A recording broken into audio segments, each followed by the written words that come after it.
रामकृष्ण परमहंस अपने शिष्यों के साथ टहलते हुए एक नदी के तट पर पहुंचे। वहां मछुए जाल फेंककर मछलियां पकड़ रहे थे। एक मछुए के पास स्वामी जी खड़े हो गए और शिष्यों से कहा, तुम लोग ध्यानपूर्वक इस जाल में फंसी मछलियों की गतिविधि देखो। शिष्यों ने देखा कि कुछ मछलियां तो ऐसी हैं जो जाल में निश्चल पड़ी हैं। उन्होंने निकलने की कोई कोशिश ही नहीं की। कुछ मछलियां निकलने की कोशिश तो करती रहीं पर निकल नहीं पाईं और कुछ जाल से मुक्त होकर पुनः जल में क्रीड़ा करने लगीं। रामकृष्ण परमहंस ने शिष्यों से कहा, जिस प्रकार मछलियां 3 प्रकार की होती हैं, उसी प्रकार मनुष्य भी 3 प्रकार के होते हैं।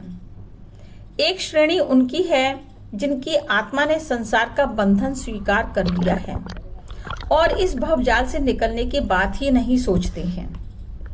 दूसरी श्रेणी ऐसे व्यक्तियों की है जो वीरों की तरह प्रयत्न तो करते हैं पर मुक्ति से वंचित ही रहते हैं। और तीसरी श्रेणी उन मनुष्यों की है जो अत्यधिक प्रयत्न द्वारा आखिर मुक्ति प्राप्त कर ही लेते हैं। रामकृष्ण परमहंस की बात समाप्त हुई। एक शिष्य बोला, गुरुदेव, एक चौथी श्रेणी भी है जिसके संबंध में आपने कुछ बताया ही नहीं।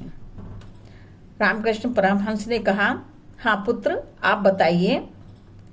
चौथी प्रकार की मछलियों की तरह कुछ ऐसी महान आत्माएं भी हैं जो जाल के निकट ही नहीं आती, फिर उनके फंसने का प्रश्न ही नहीं उठता है।